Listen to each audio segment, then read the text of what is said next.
Hey everyone, thanks again for tuning into our YouTube channel. You know, I'm super excited because today is June 1st, and why I'm excited about June 1st? Because that's the end of our planting season and the beginning of our hunting season. In our first episode of the summer series, we got a lot of bucks maybe you saw last year, but a bunch of new ones too that you haven't seen, so let's go get after them.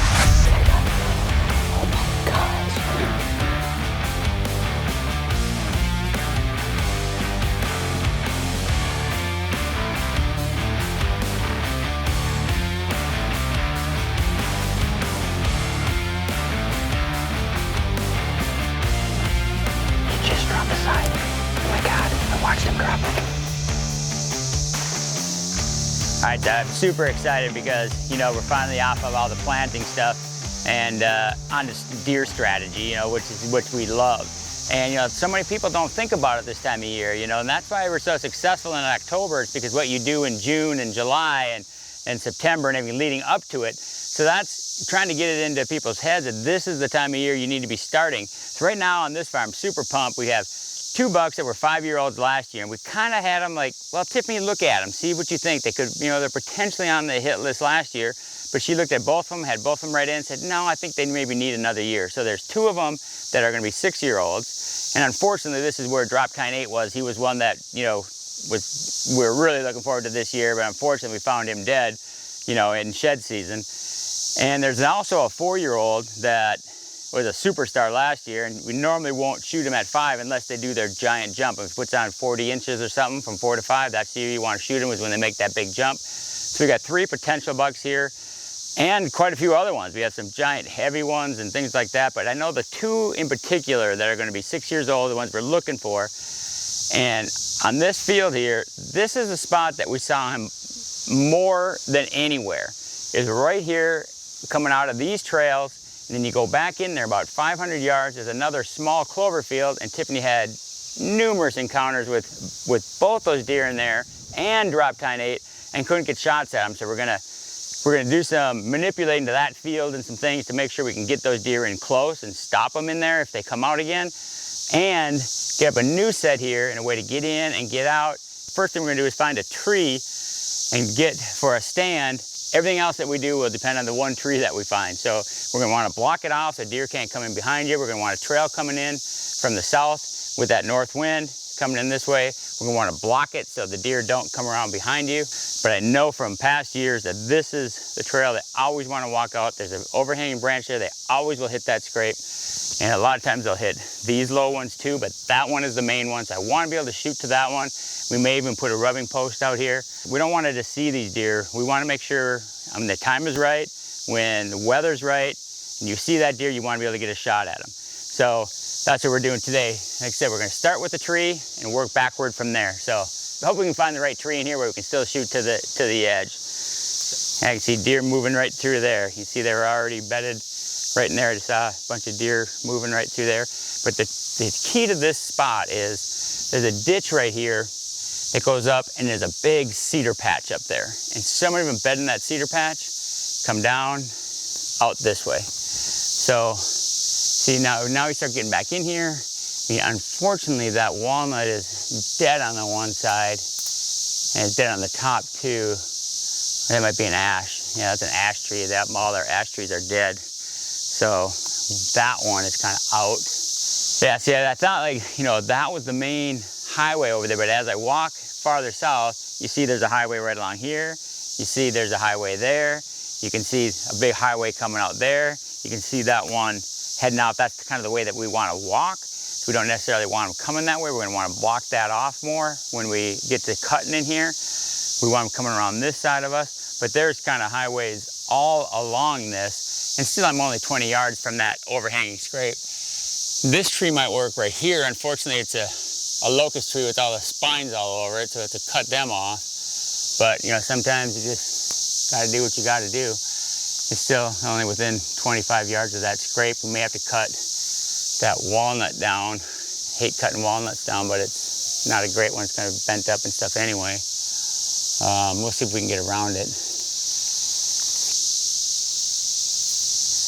Let's see, how far are we from the open stuff? 100 yards. just a little over 100 yards. That's not bad going right through here, you know. Okay, well, I think we found the tree, and that's a mistake you don't want to make, because we've done it in the past so many times. You get a food plot in, you got everything all set, and you're like, oh man, this is beautiful.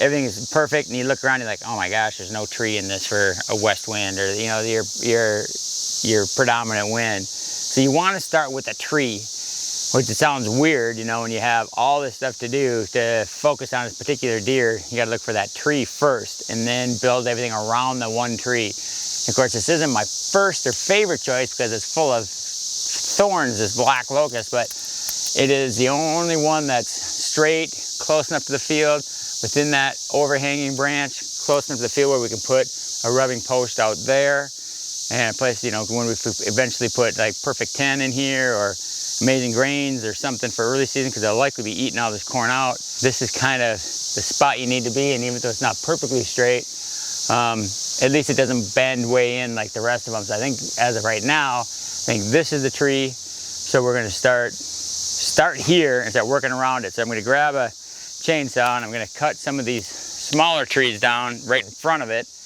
and start pulling some of that stuff to start blocking. So I wanna block some stuff back here so the deer that are coming that way don't wanna come underneath and get downwindy of this side. So we'll start with that. And then Tiffany and the kids are coming with the tree stand trailer, and we'll get that stand up, and then we'll see what we have to cut to make sure we have a hole out to where we can get a rubbing post, so we know exactly where that post needs to be. And I can see right now that we may have to cut this walnut tree. You can see it's only 25 yards probably to that licking branch there, and that would be a good distance. You don't want to be right on top of them, but they see a move, you know, to draw. And if it doesn't look right, like if we get up there and say, man, if we cut that walnut down, it's gonna be too open, anything out there is gonna be looking right at us, then we don't wanna cut it. We still wanna make sure that we're hidden in this tree when deer are out there, because likely there's gonna be a ton of does and little bucks and everything else out there. You want them to be calm. You don't want them seeing you, spotting you, blowing, stomping. You know, because a buck's if they're gonna come out, they're normally waiting until all the does are out and everything else. So you want them to still make sure you're hidden. So if it gets to the point where once you start cutting these other ones down, once we get in the field, if we look up here and say, we're gonna be in the wide ass open if we cut that walnut tree. If that's the case and we can't get a shot to that overhanging branch, well then we just go cut that overhanging branch off. So they have nothing else to use.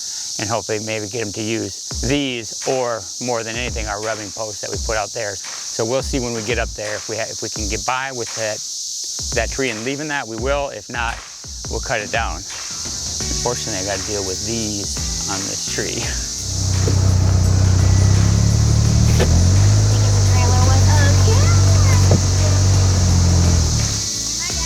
Hi, buddy. How are ya? Hi, tuna fish.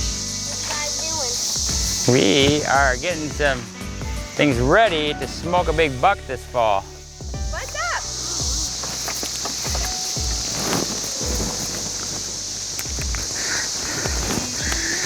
As long as that goes. That black one maybe would work, but. So we need gloves. We got lots of pokies on this tree. Okay, you got those two rags? All right, let's do it. Let's do it to it. Look, there's a bed right here where a deer was laying. So we know we're in a good spot, right? Fortunately, the only straight tree we had, guys, was a pokey tree. And what kind of tree has pokies on it, Cameron? Yeah. Yep, they do too. A white band on them we have to take off? Yeah. Okay, well, let's start unstrapping them and getting them ready to go, okay? Do you have your pocket knife? That's not a pocket knife, you forgot your pocket knife. That's the cardinal rule of a good farmer, is to have their pocket knife. And look at this fancy one. Yeah, an outdoor edge pocket knife, not for hunting, it's for your work. It has the replaceable blades, so you never have to sharpen, right? Yep. And gets dull, you just put a new one in. Okay, There's one.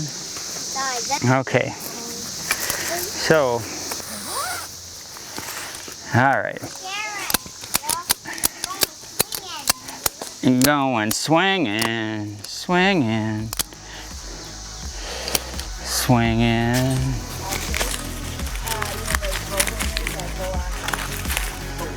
Back to the inside.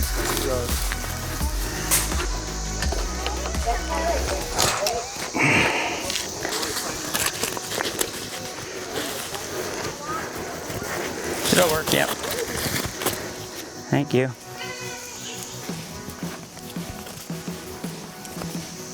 Oh, what's that? How many tree cakes make you hungry?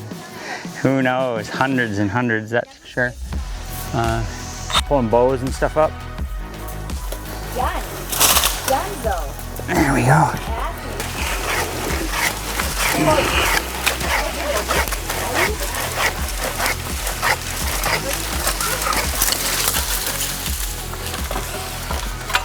You need a, you'll need a extension on it.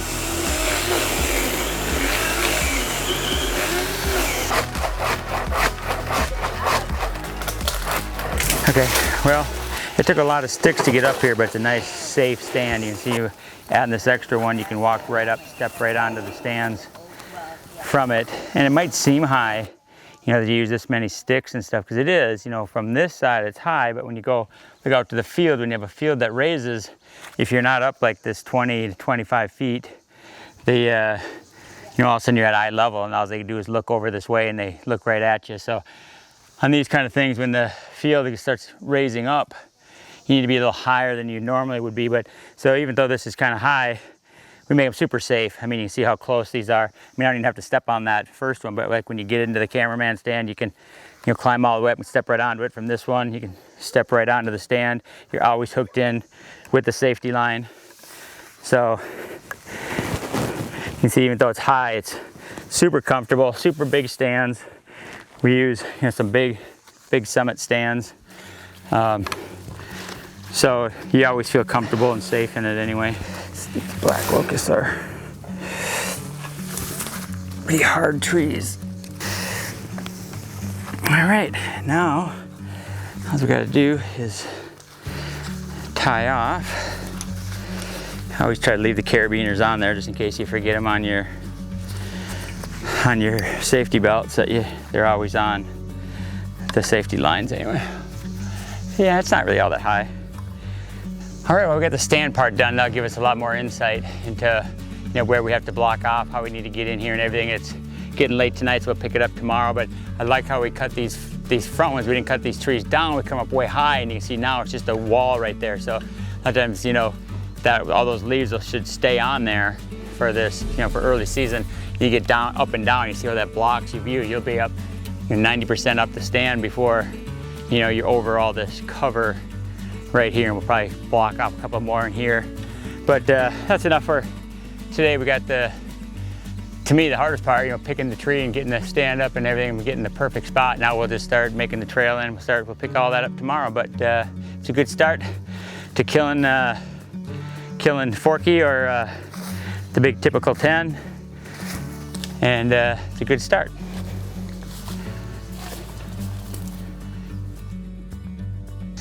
All right, well, we're picking up from yesterday.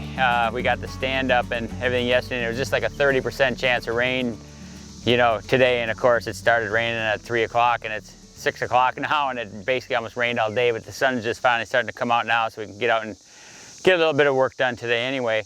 But this is the other little field that I mentioned yesterday when we were putting up the stand, and so you can see all these thick cedars here. It's only about 500 yards probably from here to where we put that stand up. And there's, in between the two, there's this thick cedar patch right here. And that's why I think, and that's where I think a lot of those bucks bed. That's where a lot of the deer in general bed in there.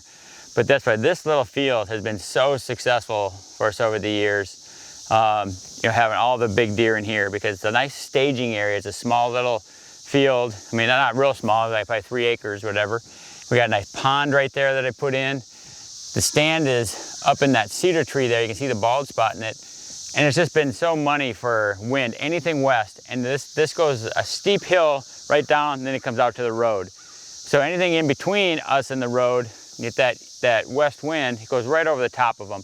And plus, anytime you have cedars, that's why we love to have stands either in the cedar trees or next to cedars like that. It diffuses your scent through it. I can't tell you how many times we sat in that tree stand and others that we have along these cedars like this. We might have wind going right behind you and deer come out right underneath you. And I think with all like a thick of a wall that is of cedars, it just diffuses your scent through there, and it just can't get in there and get down to the ground. That's why we always like having our stands next to these cedar thickets like this one over here too. And look, so we just got this field back in clover. It's got a little bit of grass stuff in there. We'll have to spray it that first year clover. I think with the rain that we've had now, this field is going to be money. But just came in to look at that cedar tree right there. You know, there was a bunch of small cedar trees around this pond when I built the pond. And I left that one just thinking, okay, that one out by itself is probably going to get a lot of nutrients. And if it grows fast enough, that might be a great stand site for a shot to this pond, because it's a little far to that one over there. And I can't tell you how many times, like, the whole reason we're doing this right now is that Tiffany hunted for, basically it was for like drop tine 8, splits, the big 10. We saw the young 10 in here all the time. For how many times she saw them and never got a shot in here, it's crazy. So I was like, all right, we got to change something on this. So number one, what we're going to do is possibly this tree, you can't get up super high. It's a giant trunk, but like a lot of these cedars, they peter out fast. So the stand wouldn't be able to be super high in here, so you have to make sure you have the perfect wind for it. But you see how much closer that is to the pond down there where a lot of these deer were. You know, you would have a shot at them coming to the pond. But I think what we'll do is I'm not going to put the rubbing post in here yet because it's still wet and I don't want to track it up with the skid steer and put, you know, tracks and stuff in here. But I think what I'll do is put it up here, something that's within like 25 or 30 yards of the original stand and maybe 25 or 30 yards of this one too. So if we will get a stand in this, and so that rubbing post will be in shooting distance of both of them. So if they do come out on the south end here, that we'll have the rubbing post. And maybe if we do get one in this stand here, maybe I'll just mow one area here. I know they like to come into that side over there because it's low. But what I might do is mow these weeds off just in one small section and start funneling those deer. Get used to, if they want to come in there to drink, it's an easy route right here. And get them used to using that. So from this tree stand, they go down to drink, it's going to be a 20-yard shot instead of, you know, 35 or 40 all the way to the other side. So just wanted to come in here and kind of take a look at the situation, exactly what we want to do. We're still focusing on the stand out there, but it's basically the same 3 or 4 deer, and you just never know.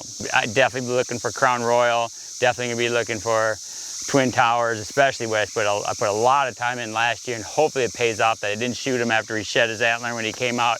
That hopefully he'll be bigger this year, and hopefully touching 200. He was like 195 last year. But anyway, what I'm gonna do is I have the skid steer with the Vail mulcher. I'm gonna make the trail in to that other stand today. This one is easy because we got a trail that goes right down to the road. You can park out on the road, you know, morning or evening hunts, you can just pop right up the hill, get in this without disturbing the deer over there in the bedding areas. But for that other one, I don't want to have to walk into the field, and not so much when you're going out in the afternoons, but getting out, you don't want to walk in the field because you know there's going to be a ton of deer there. So what I'm going to do is I'm going to look at my maps, my aerial maps, see exactly the route I want to take. I'm going to mark it with marking paint just so I make sure I get the shortest distance to that stand. And then I'm going to take that Vail mulcher, I'm going to mulcher my way in there so I get a nice trail into that stand. And then we're going to take the chainsaws, I'm going to drop a bunch of trees, start doing some TSI right in that area, but basically making a wall for the deer that are coming from here, go straight out to the field and can't get behind me because I'm going to hunt that one basically just on north wind. These stands can be anything west. You know, that one, if it's northwest here, it's blowing in the field, we'll hunt that one. If it's southwest or anything straight west, we could hunt this one. So basically we got every wind direction covered except for straight east, which you get very few of. And we do have a stand down on that side for straight east. But that still, I hunt that one very little because I just feel like those deer are between that big field and this small one. And then the east wind might be blowing into where they could potentially be bedding, even though most of them I think are bedding up this side. You're probably a little bit north of them. I just still would rather hunt someplace else on an east wind. So that's what we're gonna do today. We're gonna get that trail into the stand. Hopefully a little bit of TSI here. We got a late start, but because it rained all day, but it's beautiful right now, so we got a few hours left of work to do on that. And then after this, we're gonna start taking inventory and see which deer we're gonna be hunting for, and we're gonna be getting setups just like these for other deer. But this is a farm that I know we're gonna have a deer we want to be hunting. We've had this farm for years. I know on that big field where 90% of the deer come out right there, so you know it's like, okay, this is from history. It's not one particular deer is doing this. It's just over the years. You see how many bucks come out in that low spot where we put the tree stand. You know how many deer are in this. So I'm just hedging the odds that one of these deer that we saw last year is going to be on our hit list this year, and they're going to show up at these two places. So we get a head start on this farm after splits and one of the Big Tens, and let's go get that trail put in there right now. All right, fence is there. I'll go through it. Let's make that trail. Time to put the veil to work.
But this is the road out here that we drive to get into the big field. So what we're gonna do, like I said, when we have the electric ranger, we'll come this way, you know, or the electric bikes or whatever we decide. We can just tuck right in here, and you look at it, it's just like all the cedars on this side, all the thick cedars on that side. It's just like a little pocket. You can just come right in here. Right now we're gonna find a way to get in here.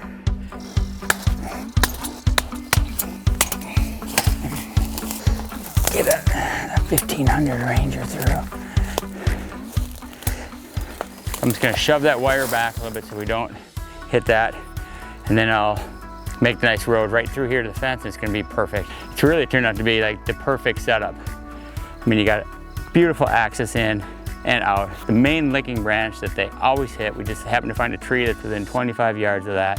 It's got perfect, you know, entrance and exits on the thing. I have a feeling we're gonna kill a big one out of that stand.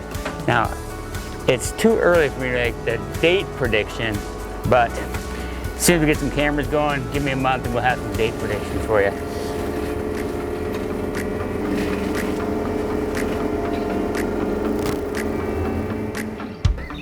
Well, I'm really excited about this one. You know, it's a spot where we've had, you know, over the years, like, we should have a stand there.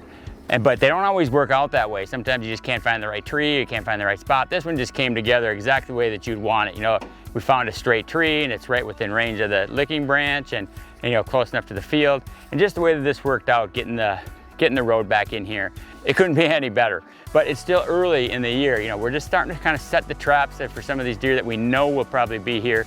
But you never know, you know, these deer could have been hit by cars, you didn't make it through the winter, you don't exactly know yet, but I'm pretty sure we're gonna have at least one big one to hunt here. But there's always big deer that show up that you don't know where they came from, or something that just was a 4-year-old or a 5-year-old last year that just blows up. It puts on, 50 or 60 inches. So there's gonna be a lot of new ones throughout the summer. I'm super pumped about getting into what I call the hunting season. So hit subscribe and keep watching our YouTube through the series, because we're gonna start diving into individual deer here fairly soon as we start getting pictures of them. So once again, thanks for watching, and we'll see you next week.